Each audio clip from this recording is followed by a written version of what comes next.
નમસ્કાર બાલ મિત્રો, યુટ્યુબ ચેનલમાં આપનું હાર્દિક સ્વાગત છે। આજે આપણે ભાગ નંબર 18 દાખલા નંબર 6 થી 15નું સોલ્યુશન આપણે મેળવશું। ચાલો આપણે શરૂ કરીએ। સૌ પ્રથમ આપણે જોઈએ તો દાખલો નંબર 6, એની રકમ છે URPMK પછી ખાલી જગ્યા। હવે આમાં આપણે જોઈએ તો URSTU, અહીંયાથી આપણે ઉલટો ક્રમ જોઈશું તો આ રીતે આવશે, અને અહીંથી આપણે જોઈએ તો K અને એ M છે તો K પછી L M એટલે -1 કરે એટલે M, એક મૂળાક્ષર પાછળ જઈએ M પછી NO એટલે 2 ડાબી સાઈડ, પછીનું મૂળાક્ષર આવશે P પછી અહીંયા R છે એટલે વચ્ચે એક મૂળાક્ષર એટલે Q પછી અહીંયા આપણે R પછી U છે તો USTU એટલે 2 મૂળાક્ષર પાછળ। એટલે આપણે જોઈએ તો ઉલટા ક્રમમાં મૂળાક્ષરોની શ્રેણી આપેલી છે। તો એની પેટર્ન કેવી રીતના છે તો કે -2 -1 -2 -1 -2, એટલે કે 2 મૂળાક્ષર 1 મૂળાક્ષર 2 મૂળાક્ષર 1 મૂળાક્ષર, એટલે એમાંથી બાદ થાય છે, એટલે કે ઉલટા ક્રમમાં આવે છે। તેવી જ રીતે K પછી જોઈએ તો JI ઉલટા ક્રમમાં જોતા તો આપણો જવાબ આવશે H। દાખલો નંબર 7 ACFGO પછી ખાલી જગ્યા। હવે અહીંયા આપણે જોઈએ તો અહીંયા A છે અને C છે એટલે ABC, એટલે 1 મૂળાક્ષરનો ઉમેરો, પછી C પછી F છે, એમાં જોઈએ તો DE CDEF એટલે 2 મૂળાક્ષરનો ઉમેરો, પછી FGHIJ 3 મૂળાક્ષર। તેવી જ રીતે હવે પેટર્ન આગળ ચાલે છે, 1 મૂળાક્ષર 2 મૂળાક્ષર 3 4 ને 5 ક્રમશઃ આવી રીતના મૂળાક્ષરો એમાં ઉમેરાય છે।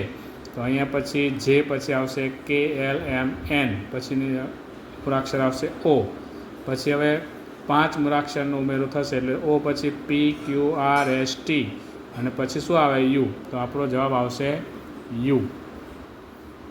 દાખલો નંબર 8 BDFH ખાલી જગ્યા। અહીંયા જોઈએ તો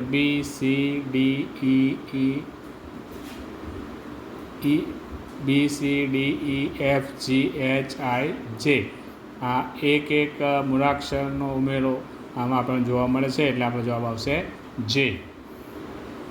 ત્યારબાદ દાખલો નંબર 9 ABDG ખાલી જગ્યા P। અહીંયા જોઈએ તો A પછી અહીંયા કોઈ પણ મૂળાક્ષર નથી, A પછી B છે એટલે કાંઈ ઉમેરો થતો નથી એટલે 0, B તો CD એટલે 1 મૂળાક્ષર આગળ વધે છે, D પછી EF 2 મૂળાક્ષર, G હવે પછી આવશે 3, HIJ પછી આપણો જવાબ આવશે K પછી આપણે કેટલા મૂળાક્ષર 4 તો LMNO પછી આવશે P એટલે P। એટલે આમાં આપણે પૂર્ણ સંખ્યા પ્રમાણે મૂળાક્ષરો નો ઉમેરો આપણે નિયમ લાગુ પડે, એટલે અહીંયા કોઈ પણ મૂળાક્ષર ઉમેરાતો નથી એટલે 0 1 2 3 4 પૂર્ણ સંખ્યા જે છે તે પ્રમાણેની પેટર્ન અહીંયા આપેલી છે। દાખલો નંબર 10 ZXUQL ખાલી જગ્યા। અહીંયા જોઈએ તો ZX ઉલટા ક્રમમાં છે, એટલે અહીંયા આપણે સરળ રીતે સમજવા માટે પાછળથી લઈએ તો ખ્યાલ આવશે। અહીં L છે, Q છે તો L પછી MNOP Q RSTU VWX YZ। અહીંયા જોઈએ તો 1 2 3 4 5 એટલે 5 મૂળાક્ષરો ઉમેરાય છે, તો L તો એના પહેલાંના 5 મૂળાક્ષરો કયા છે તો KJIHG, એના પહેલાંનો મૂળાક્ષર છે F, એટલે આપણો જવાબ આવશે F। એટલે ઉલટા ક્રમમાં આપણે લેશું એટલે આપણને આ જવાબ મળશે। દાખલો નંબર 11 ACFHK ખાલી જગ્યા। અહીંયા આપણે જોઈએ તો ABC DEF GH IJK પછી એલ. અહીંયા આપણે કઈ પેટર્ન છે તો એક મૂળાક્ષર, બે મૂળાક્ષર, એક, બે અને એક, એટલે કે પછી એક મૂળાક્ષર એલ આવે અને એલ પછીની સંખ્યા આવશે એમ, એટલે આપણો જવાબ આવશે એમ. આમાં પેટર્ન છે 1 2 1 2 1, એ પ્રમાણે મૂળાક્ષરો આમાં ઉમેરાય છે. દાખલો નંબર 12, GHJM ખાલી જગ્યા V. તો આમાં પણ આપણે જોઈએ તો GH આમાં કાંઈ ઉમેરાતું નથી, G પછી H છે, HIJ KLM NOPQ RSTUV, એટલે આમાં પૂર્ણ સંખ્યાનો નિયમ આગળ આપણે દાખલો જોઈએ એવી રીતનું છે કે પહેલાં એક શૂન્ય મૂળાક્ષર ઉમેરવામાં આવે છે, એટલે કોઈ મૂળાક્ષર ઉમેરાતો નથી, પછી એક મૂળાક્ષર, પછી બે, પછી ત્રણ અને પછી ચાર, ક્રમિક પૂર્ણ સંખ્યાનો ઉમેરો એ પ્રમાણે મૂળાક્ષરો નો ઉમેરો થાય છે. પછી આવશે G ખાલી જગ્યા IXKVMT.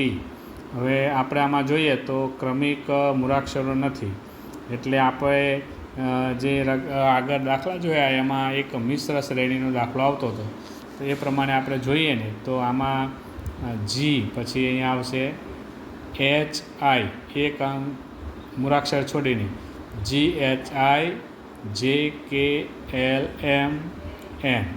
આ પ્રથમ એકાંતર શ્રેણી. બીજી એકાંતર શ્રેણીમાં જોઈશું હવે આપણે તો અહીંયા GHI જે છે તો આપણે અહીંથી લઈએ આપણે T,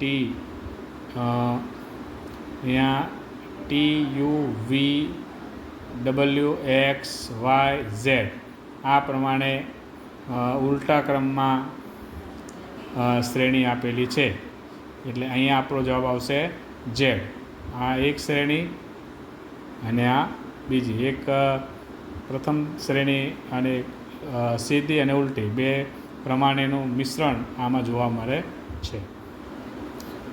ત્યારબાદ દાખલો નંબર 14, TRPNL ખાલી જગ્યા. હવે આપણે અહીંયા જોઈએ તો TS, એટલે આપણે પણ આપણા ઉલટા ક્રમમાં છે, એટલે આપણે પાછળથી લઈએ તો અહીંયા જોઈએ તો L છે, LMNOPQRST, એ રીતે આમ આગળ પેટર્ન લઈએ તો અહીંયા K છે તો એના પહેલાં શું આવશે J, પછી અહીંયા શું આવશે I, તો અહીંયા શું આવે તો I પહેલાં શું આવે HIJKLMNOPQRST. આવી રીતે એની પેટર્ન આમાં આપેલી છે. ત્યારબાદ દાખલો નંબર 15, BEINT ખાલી જગ્યા. હવે આમાં જોઈએ તો B પછી આવશે CDE, અહીંયા I છે એટલે EFGHI, ત્રણ મૂળાક્ષર, અહીંયા બે મૂળાક્ષર, અહીંયા ત્રણ મૂળાક્ષર, I પછી JKLMN, ચાર મૂળાક્ષર, એટલે આપણને ખ્યાલ આવી ગયો કે અહીંયા ક્રમિક પ્રાકૃતિક સંખ્યા મુજબ મૂળાક્ષરો ઉમેરાય છે. અહીંયા 2 3 4, હવે પછી આવશે 5 મૂળાક્ષર, N પછી OPQRS, પછી આવશે T, હવે 6 મૂળાક્ષર, UVWXYZ, પછી શું લેવાનું તો પાછા ફરીથી આપણે આવશું એટલે શું આવશે મૂળાક્ષર તો કે A, એટલે આપણો જવાબ આવશે A. તો બાળ મિત્રો, આજે આપણે ભાગ નંબર 18માં અંગ્રેજી મૂળાક્ષરની શ્રેણીના દાખલાનું સોલ્યુશન આપણે જોયું. હવે પછી આપણે ભાગ નંબર 19માં મળશું. નમસ્કાર.